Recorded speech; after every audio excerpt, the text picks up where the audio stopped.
¿Es normal que la riqueza acumulada por los 8 individuos más ricos del mundo equivalga a la fortuna que poseen 3.600 millones de personas? ¿Es normal que en un país, en teoría civilizado, un policía pueda cogotar y asfixiar a un ciudadano hasta la muerte, principalmente por el hecho de que es negro? ¿Es normal que en pleno siglo XXI un rey sea inviolable? ¿Es normal que los que convirtieron España en un cuartel se manifiesten contra el gobierno de coalición gritando libertad? Y al fin y al cabo, ¿quién decide qué es normal y qué es anormal? ¿Será que la normalidad era lo que vivíamos antes de la pandemia? ¿Cómo avanzar hacia una sociedad normal y más justa? Bueno, pues para responder a estas preguntas no sencillas, tenemos esta noche a Nicolás Sartorius, abogado, periodista, cofundador de Comisiones Obreras, diputado durante 3 legislaturas y autor de este libro, La nueva anormalidad. Nicolás, muchísimas gracias por acompañarnos aquí en La Frontera. Muchas gracias a vosotros. Nicolás, los que te encarcelaron a ti andan gritando frente al gobierno del PSOE y de Unidas Podemos, libertad, libertad, libertad. Bueno, en fin, no sé si son las mismas personas las que me encarcelaron, ¿verdad? Creo que son otras, ¿no?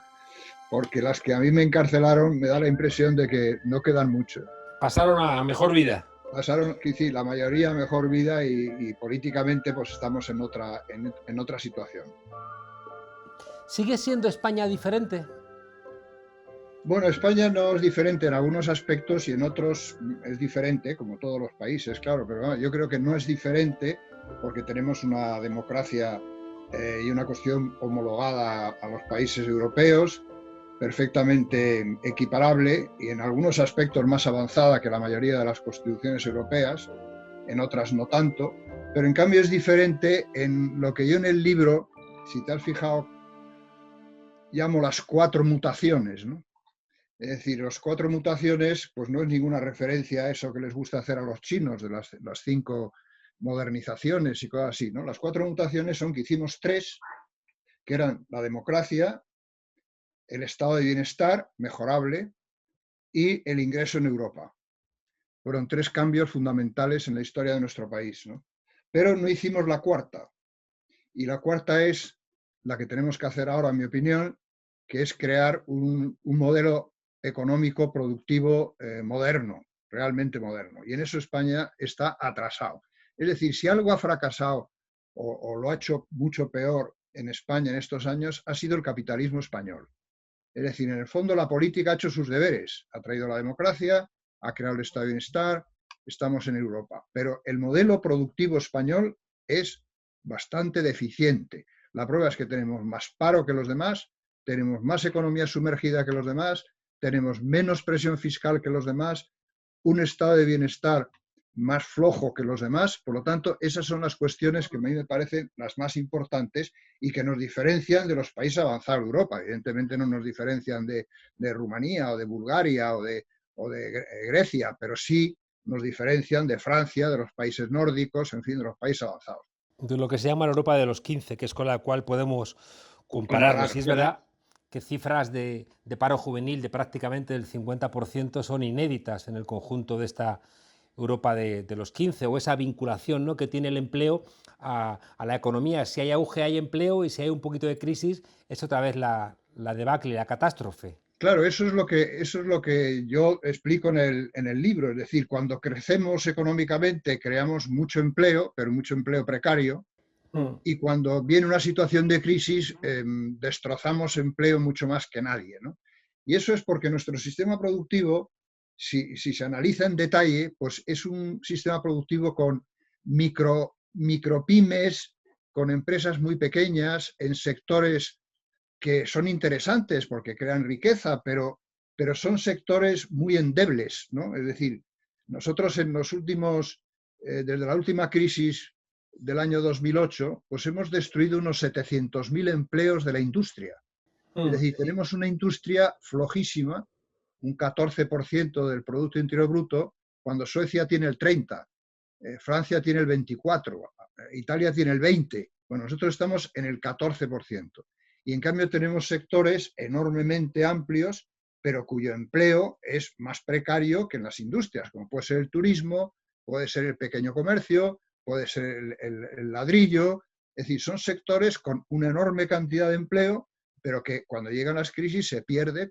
Es decir, la pérdida del Producto Interior Bruto de la pandemia, que va a ser bastante brutal en España, el 75% es el turismo. Es decir, somos un monocultivo y resulta que cuando eres un monocultivo, cuando le pasa a los países que solo tienen el petróleo, que tienen, Claro. pues se hunde. Cuando hay una crisis, pues se vienen abajo, ¿no? Nosotros necesitamos industrializar. Tenemos, por ejemplo, Juan Carlos, una cosa que a mí es la que más me duele y la que me parece la clave, que es una inversión en ciencia, innovación y tecnología ínfima. Es decir, tenemos el 1,24% del PIB, menos que Portugal. Es decir, cuando los países avanzados de Europa tienen el 3%, o sea, casi 3 veces más, y ya no digamos China o Estados Unidos o los países asiáticos que dedican el 4 y el 5% del PIB. Bueno, sabe todo el mundo perfectamente que si no tienes una ciencia acorde a los tiempos en la revolución digital, no tienes nada que hacer. O sea, eres un parque temático. Entonces, ese es el problema de fondo y además eso es acumulativo, porque cuando pierdes ese tren, lo pierdes de manera geométrica y acumulativa, es decir, tardas mucho en recobrarlo, ¿no? Sí. Entonces ahí están las flojeras, esa diferencia que tiene España, que es muy seria, ¿no? Claro, sin embargo, Nicolás, planteas que España no es tan diferente como se ha planteado.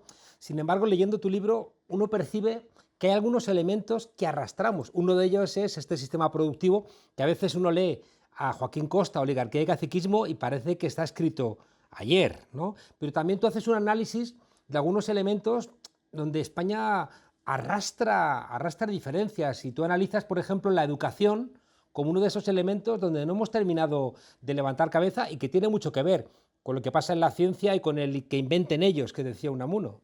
Bueno, yo señalo algunos elementos que arrastramos, porque ha habido muchos que hemos ido superando. Por ejemplo, pues España en la época de la dictadura, la presión fiscal, que es lo que crea luego el estado de bienestar, pues nunca superó el 15%, ¿no?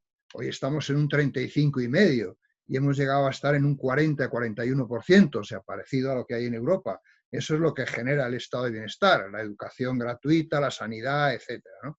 Ahora, es verdad que, por ejemplo, pues no hemos hecho unos cambios, por ejemplo, agrarios que podíamos haber hecho en algún momento.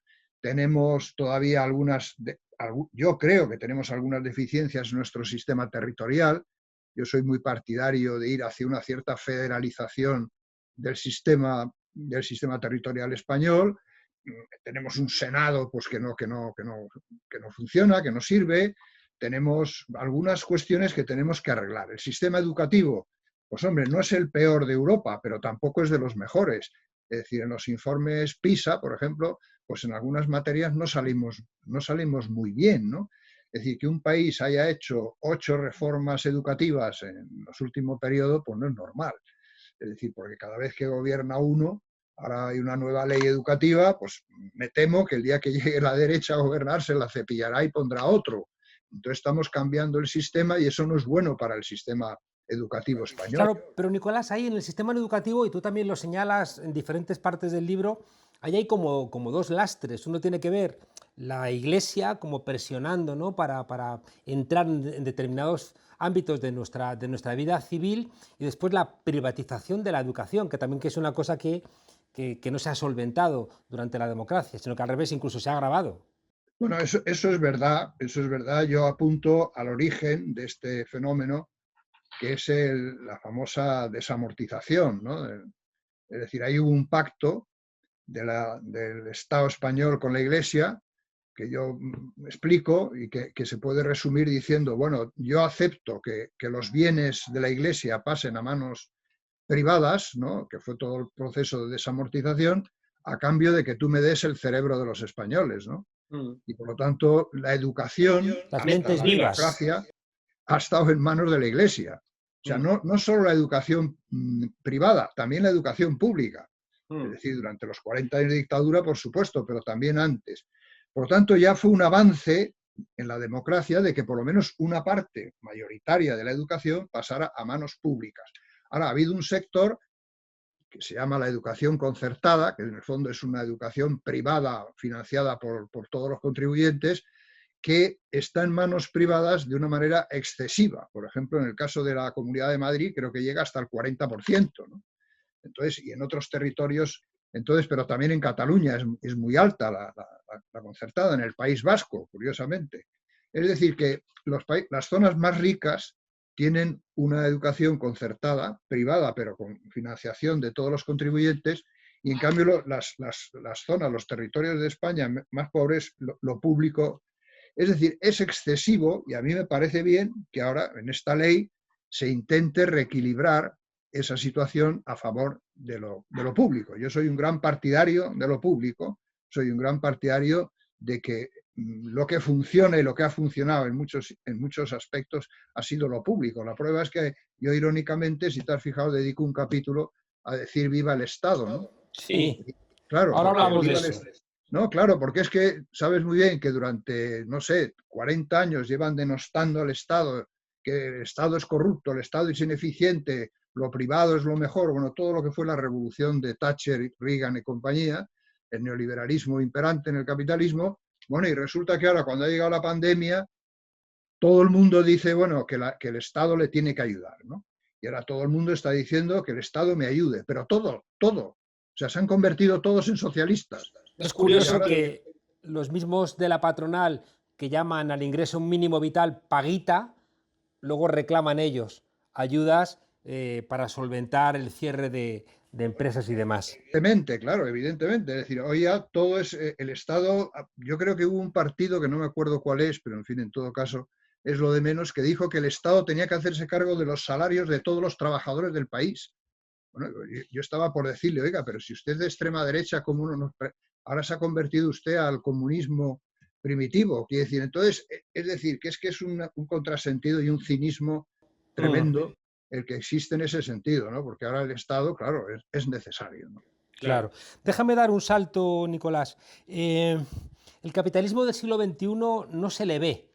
Te matan con drones que están escondidos, te despiden con algoritmos que no terminas de desentrañar o te someten a esclavitudes que en el fondo están consentidas, ¿no? Tú dedicas un apartado a esta nueva explotación que no se visualiza tanto como se visualizaría en el siglo XVII, XVI, XVIII. Eso es verdad, es decir, yo dedico un capítulo a lo que llamo las nuevas esclavitudes, ¿no? Pero bueno, podía poner muchas, y hay un ejemplo, yo digo muchísimas, pero bueno, en todo caso me he centrado en tres, que es el tema de la prostitución, el tema de los emigrantes que vienen a trabajar y el tema de estos que llaman riders, ¿no? Que ahora, menos mal que ha habido una sentencia del Tribunal Supremo diciendo que, bueno, que efectivamente tienen una relación laboral y que no son autónomos. Menos mal, porque era una esclavitud absoluta, ¿no? Entonces me recordaba a los colís, ¿no?, de Asia en la época del rickshaw, ¿no? Entonces, el problema está en que hay esas nuevas esclavitudes, pero también hay todo tipo de tráficos ilegales. El capitalismo neoliberal, Juan Carlos, el capitalismo neoliberal, no todos los capitalismos, yo sostengo que hay que enterrarlo. El capitalismo neoliberal ha fracasado, no ha hecho más que depredar la naturaleza, depredar a las personas, y por lo tanto es un capitalismo que no vale, que ha fracasado y que es necesario sustituirlo. Yo no digo por el socialismo, el comunismo, pero por un capitalismo mucho más avanzado. Es decir, porque lo peor que le puede pasar a un trabajador o cualquier persona es estar dentro de un capitalismo atrasado, ¿no? ¿Y qué es ser de izquierdas en ese siglo XXI entonces? Yo creo que en el siglo XXI ser de izquierdas es apostar fuertemente por la democracia, por el estado de bienestar y por la ciencia. Es decir, yo creo que el capitalismo, Juan Carlos, que le dedico algunos párrafos, etcétera, la gran equivocación, yo creo que ha cometido una parte de la izquierda en un cierto periodo, era pensar que con el capitalismo se acaba. No, con el capitalismo no se acaba, al capitalismo se le supera. Es decir, el capitalismo es un estadio de la sociedad que hay que superar, lo mismo que se superó el feudalismo o el esclavismo. Por lo tanto, hay que superarlo. Y para superarlo, si tú te fijas y analizas a fondo la historia de la humanidad, te das cuenta que los nuevos sistemas empiezan a tener elementos en el anterior. Es decir, en el feudalismo ya hubo muchos elementos del capitalismo. Se creó dentro del feudalismo, hasta que llegó un momento en que lo superó.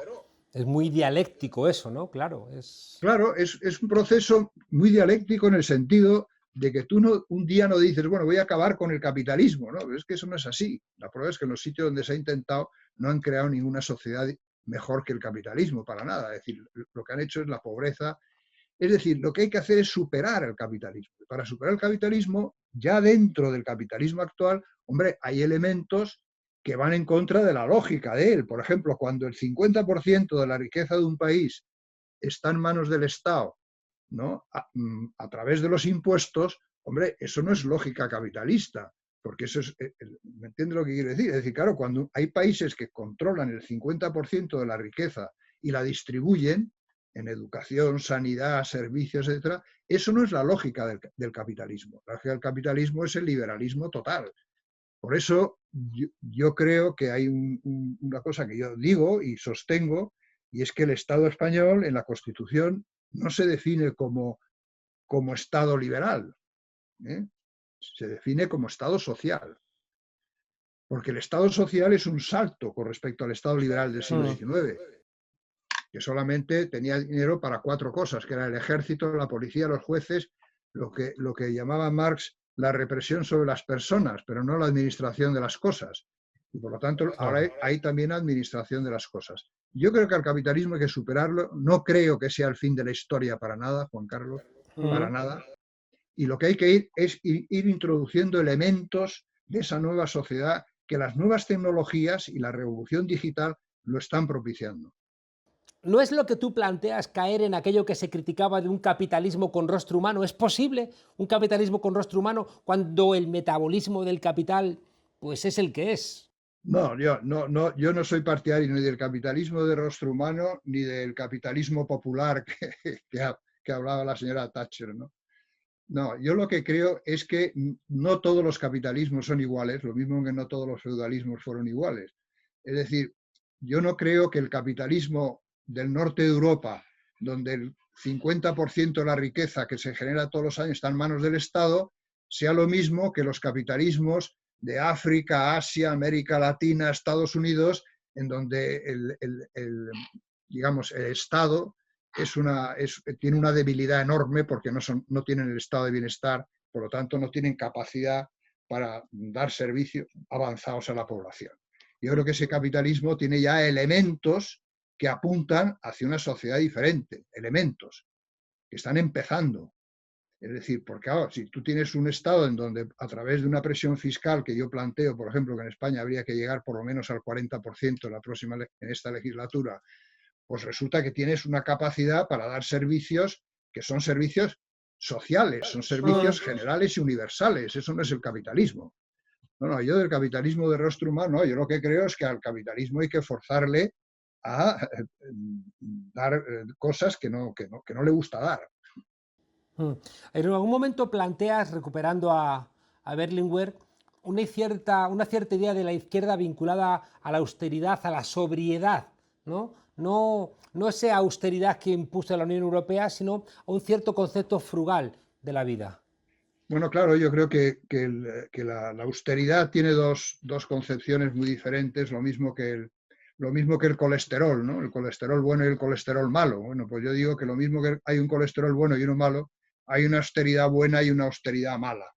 La austeridad mala no era austeridad, era despilfarro absoluto por parte de los poderes financieros, por parte de los sectores desregulados, la liberalización total, la privatización total, todo eso llevó a un despilfarro absoluto que está en el origen de la crisis del 2008, ¿no? Que fue un auténtico desmadre. Y en cambio, Berlinguer lo que defendía, ligándolo al problema del medio ambiente, ligándolo al problema de la sostenibilidad, de que es necesario una cierta austeridad de lo superfluo para que en cambio pueda haber una abundancia de lo necesario. Y lo que hay que frenar es precisamente el despilfarro de lo que es inútil y en cambio tener medios para que la gente tenga los bienes que son necesarios y que hacen a la persona más libre y más digna. Por lo tanto, hay una austeridad que yo entiendo que es una austeridad progresista, revolucionaria, que es esa austeridad de la abundancia de los bienes necesarios, que es a donde tendríamos que ir.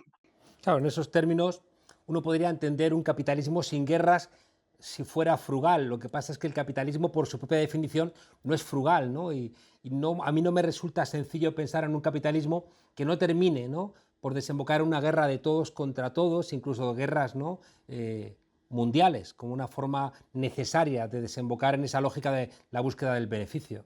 Hombre, yo no sé si es vamos, inevitable el que se llegue a una guerra general, ¿no? Yo lo que dedico un capítulo, como has visto, a la paz y a la guerra. Mm. eh, Evidentemente, las guerras han sido un elemento consustancial al capitalismo durante siglos y antes del capitalismo, pero creo que hay ejemplos que demuestran que se podía ir no quizá a la paz perpetua que decía Kant, ¿no?, pero sí por lo menos a elementos que, que no lleven a una guerra general, ¿no?, a una Mm. guerra tipo Primera Guerra Mundial, Segunda Guerra Mundial.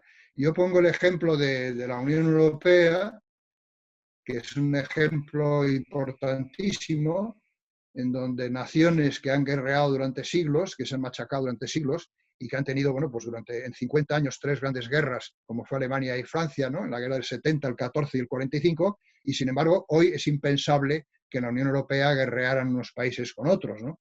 Han creado un espacio de 500 millones que viven en paz. ¿Por qué? Porque han generado intereses comunes y el mal de uno es el mal de los otros y por lo tanto tienen cosas comunes que les interesa preservar, ¿no? Mm. Y yo creo que esa regionalización se debería hacer también en otros continentes. Déjame preguntarte, porque tú afirmas con mucha contundencia que ves como imposible un golpe de Estado en Europa, que sería una frivolidad y que es una enunciación sin cuento plantear el riesgo de golpes de Estado en nuestro continente. Hombre, yo creo que en la Europa de la Unión Europea, pensar que puede haber golpes de Estado como los hemos conocido, me parece que no es un tema de actualidad. Pero perdona que te interrumpa, Nicolás, ¿no será que los golpes de Estado se dan ahora de otra manera? ¿O cómo explicamos, por ejemplo, lo que se hizo con Grecia?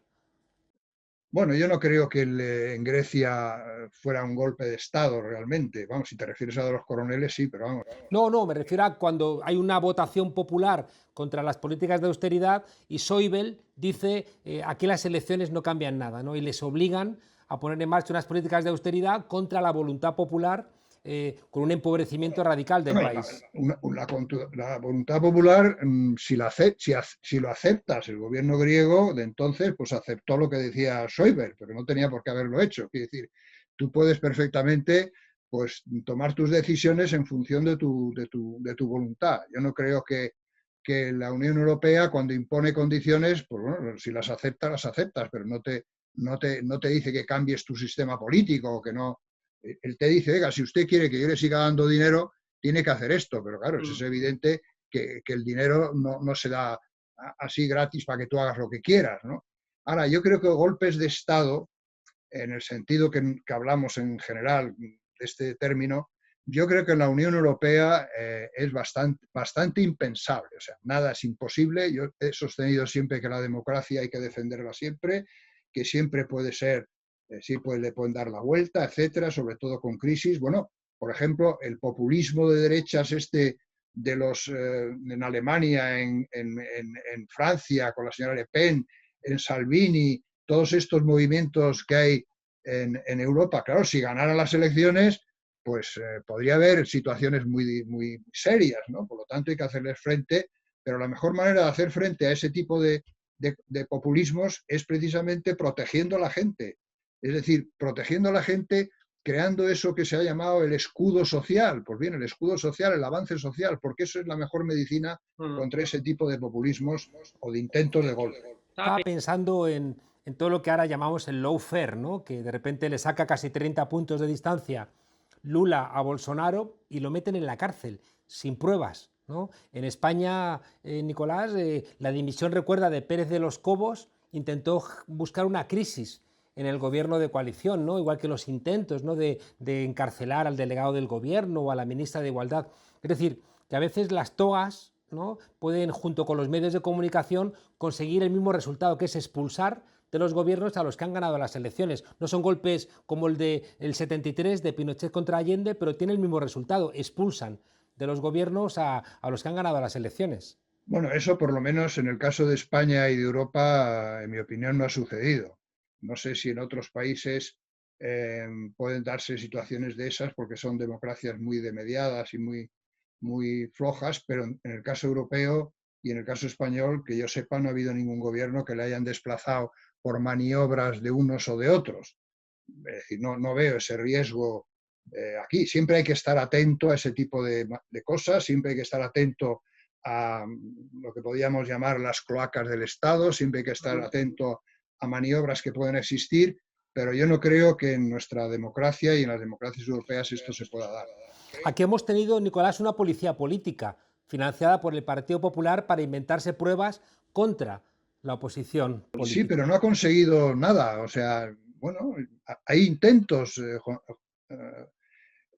Juan Carlos, evidentemente que hay intentos de sectores siempre oscuros, de intereses espúreos, ¿no? Que intentan pues, que la voluntad popular no se manifieste. Pero bueno, hay que combatirlos, se les combate, se les desenmascara, se les lleva a los tribunales, se les derrota y es lo que hay que hacer. Es decir, yo creo que evidentemente, no sé, porque llevo muchos años ya en esto, pues claro que siempre hay intereses por ahí oscuros y gente que intenta darle la vuelta a la voluntad popular, pero que yo sepa, en Europa no lo han conseguido, ni yo creo que lo vayan a conseguir, pero siempre hay que estar vigilantes, siempre hay que estar vigilantes.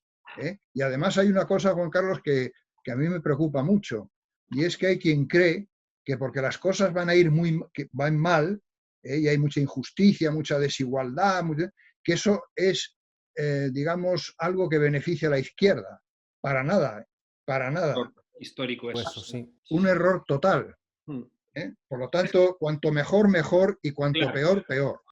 No, nos hemos comido el tiempo, pero no quiero dejar de hacerte dos preguntas. Una de ellas es, mientras que durante todo el libro tú luchas contra el regreso a la normalidad, planteando que, cuidado, que esa normalidad estaba llena de cuestiones negativas, sin embargo, intuyo cierta nostalgia por una España que la veías como más tranquila cuando funcionaba sobre la base del bipartidismo y dos partidos nacionalistas que estaban de alguna manera comprometidos en la gobernabilidad del país. Y tengo la sensación de que eso... No lo veo así. No lo veo así. Yo creo que el bipartidismo llegó a un agotamiento, llegó un momento en que fue negativo en los fenómenos de la corrupción y todo esto, es decir, hubo un desgaste. Y yo creo que los partidos que sustentaban siempre la mayoría, ya fuese el Partido Socialista o el Partido Popular, que luego cuando no tenían mayoría absoluta se sustentaban en los partidos nacionalistas, sobre todo los catalanes, yo creo que ese fue un momento, se agotó, ese sistema llegó un momento en que estaba agotado. Yo creo que el surgimiento, por ejemplo, de los indignados y después de Podemos, no es una causa, es una consecuencia de ese agotamiento y de ese desprotección en que estaba la gente. Por lo tanto, yo creo que yo creo en el pluralismo y creo que es bueno, yo siempre he creído que era bueno que hubiera un partido a la izquierda del PSOE, en principio fue el Partido Comunista, fue luego Izquierda Unida, luego ahora es Podemos, es decir, a mí me parece que eso responde al pluralismo de la sociedad española, es decir, que el Partido Socialista no agota toda la izquierda. Lo que me preocupa es el surgimiento de Vox por el otro lado, es decir, porque eso sí que está influyendo de manera muy negativa a todo el funcionamiento del sistema político español, no solo por la fuerza que ha adquirido, sino porque también empuja al Partido Popular a irse más a la derecha, es decir, están introduciendo un elemento delicado dentro del sistema político español, pero que haya un partido a la izquierda del PSOE siempre me ha parecido normal y siempre ha existido. No es un problema que una parte del partido... No tengo nostalgia de eso. Estupendo. ¿Y no es un problema que una parte del Partido Socialista prefiriese gobernar con el Partido Popular que con Unidas Podemos? No lo sé, no estoy en el Partido Socialista, no estoy en sus arcanos, no sé, supongo que el sector más, digamos, más moderado, más para entendernos, más a la derecha, el Partido Socialista, pues a lo mejor es posible, pero yo creo, Juan Carlos, que hay una cosa que los que comentan los acontecimientos nunca dicen. Cuando hay gente que dice que sería bueno una gran coalición en España y ponen como ejemplo a Alemania, no han caído en la cuenta de que en Alemania nunca ha habido una gran coalición dirigida por la izquierda. Las grandes coaliciones en Alemania siempre están encabezadas por la derecha, curiosamente. ¿Por qué? Porque la democracia cristiana alemana nunca ha aceptado ir en una gran coalición encabezada por la socialdemocracia. La prueba es que Willy Brandt, en el periodo en que gobernó, se tuvo que apoyar en los liberales, no pudo hacer una gran coalición. Son los socialistas los que han hecho las grandes coaliciones y, por cierto, no les ha ido muy bien. Por eso yo, si te fijas en mi libro, también digo una cosa, y es que yo hubiera sido más partidario no de un gobierno de coalición Podemos-PSOE, sino de un apoyo parlamentario externo, como se hizo en Portugal, porque el participar en un gobierno de coalición de segundo tiene bastante desgaste. Y por lo tanto, esa es la experiencia de Francia con la gran alianza que se hizo de comunistas y socialistas, y es la experiencia de otros sitios. Yo hubiera preferido eso, creo que hubiera sido mejor para ambos.